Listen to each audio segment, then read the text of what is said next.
everyone. Thanks for clicking on Wayne.com. We are back inside the zone this Monday. Blake Sebring from the News Sentinel here. Jessica Starbird in for Glenn Marini. And boy, has a lot changed. More than just the person inside the seat since last Monday. We're talking about a Game 7. How did we get here? Well, these are the two best home teams in the playoffs. I mean, so it kind of makes sense. I mean, and it kind of makes sense the way the games have gone, too, because the Comets have struggled all year in Toledo. And the Walleye have had some success in Fort Wayne, so it's taken everything the Comets have had to win the home games. Now they got to see if they can pull off one game on the road. It just seems like everything's clicked in the last few games for the Comets. What was said from Game 2 to Game 3 to really get the spark? Well, they quit trying to skate with Toledo. You cannot outrace them. They're going to win the track meet every time.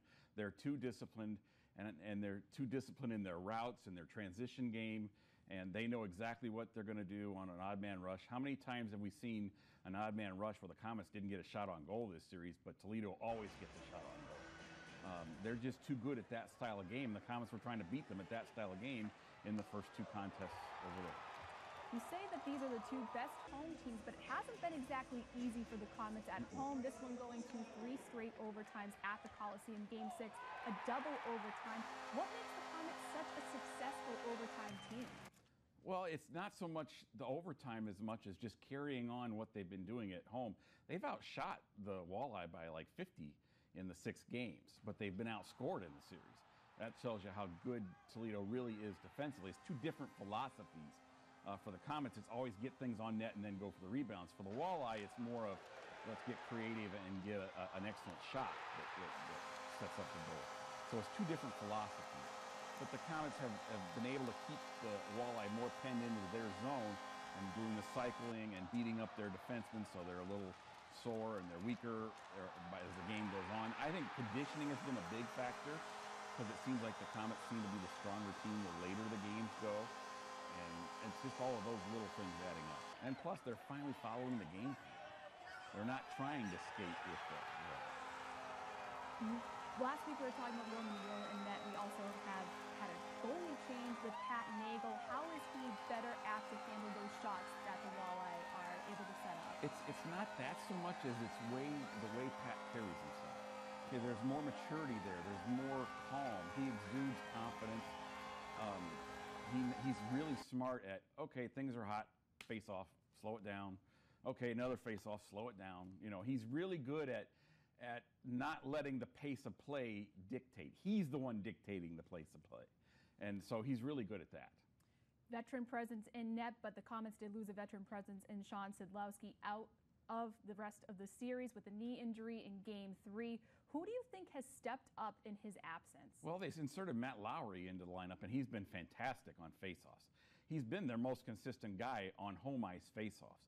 On the road, it's been more Mitch Hurd, but now that Matt's got his confidence going, we'll see how that translates for Game 7 on the road, because the home team has the option of the road team has to put their stick down first on a faceoff, and then the home team. So the home team automatically has the advantage. We'll see if Matt can pull a few tricks off for Game 7. But it seems like it's like the Brett Perlini, Matt Pistilli line that's really picked up the pace. Not necessarily. In a way, Pistilli, those were his first 2 goals of the series yesterday. Perlini, but Pistilli had the one waved off. So maybe that'll get them going. But really, it's been the Mbach. He's been mixing up the line so much. For a while there, it was Mbach, Perlini, and Schrock, and Perlini and Schrock were just going great.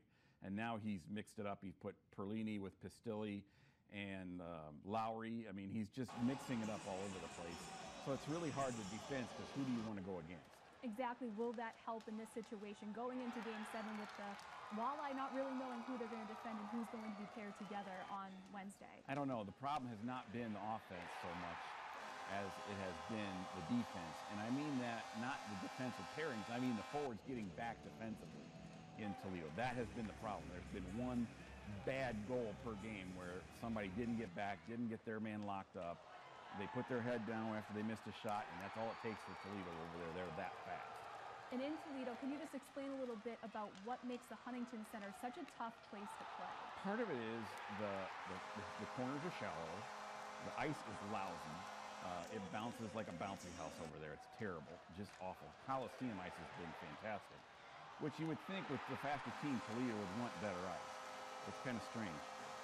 Another factor is that the goalies are not as comfortable with the sight lines, and they don't like to come out of their crease as much over there too. So that's a factor. Like, I don't think Pat Nagel ever looked comfortable in Game 5, but he was rock solid the next night in Game 6, and I'm sure he's going to start in Game 7.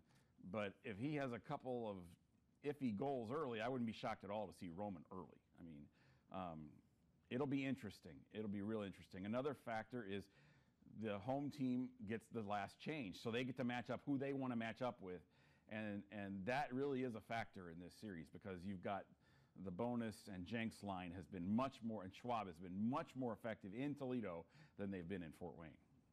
Speaking of the goalie situation, wouldn't be surprised if we see Roman Will. Who do you think Toledo goes with? Oh, they're going to go with Jeff. Yeah, they're going with Jeff. 53 saves yesterday. You got to be surprised that the Comets were even. That was Conway, but yeah. Oh, Zach Conway, rather. But still, Lurg is going to go. He's their guy, and he's got like a .945 save percentage in the series. I mean, he's just been amazing. The armpit save he made on Crowder on Saturday night was just one of the best saves we've seen all year. If you haven't seen the picture, look it up at newsentinel.com. I mean, it's just, I don't know how he did it. I really don't know how he did it. I mean, the puck was almost past him, and he somehow stopped it with his armpit. It's ridiculous. There's been a few saves that I've seen replays of that just blow your mind that the goalies were able to bail out. You'd swear his glove had a magnet in it. You know, I mean, it's just, that's kind of luck he's had. And it's not luck, it's total skill, because he is that good.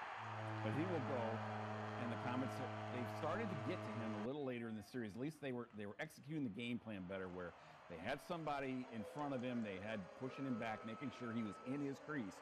They weren't just settling for the outside shot. They were trying to get low, and that helps them if he's not able to come out as much and cut off the angles. Yesterday, Gary Graham had said that was the first game of this series that he has seen the Comets be the better team all 5 periods. Yes. Game 5 almost looked like that was the best time the Comets had on Toledo's ice. Do you think that sets them up nicely going into Game 7? No, I don't think so at all. I think Game 7 is unique. Game 7 is separate. Game 7, anything can happen. I think it's incredibly important for the Comets to score first. The team that scores first in the road games in Game 7s are 8-3 whenever there's a Comet 7th game. They have to somehow flip the ice to be able to put the pressure on Toledo. They cannot play stride for stride with Toledo. They can't be 34, 32 shots. They got to be 40, 25 shots. That's what the Comets have to do. And to do that, they have to score first, and then they'll see how Toledo responds. Now, Toledo had that exact same situation in Game 7 against Wheeling. They were down, and then they came back. So but really the way the Comets have played there, the only chance they have is if they score first, I think. And yesterday was the first time the Comets have been able to score first in any of the games this series. Speaking of Game 7s, the Comets haven't had to travel too much for Game 7s, historically just twice, and they are 1-1. How do you think they fare tomorrow? Well, I think that shows you how strong the Comets have been over their history. I mean, they've always had the home ice advantage, and they were 7-2 at home, which is really great in the 7th game because there's not much to pick from. I think you'll see a lot of Fort Wayne fans there also Wednesday, which could help. Again, that first goal is just huge. I mean, the Comets have really struggled in the first period, and you know the Walleye are going to come out strong. The Comets have got to match that intensity from the opening faceoff. It would be, I mean, this could set the tone who wins the opening faceoff. It could really be something, because Toledo has won the opening faceoff every time, and then they've dumped it in, and the Comets have spent 30 seconds, 45 seconds killing off.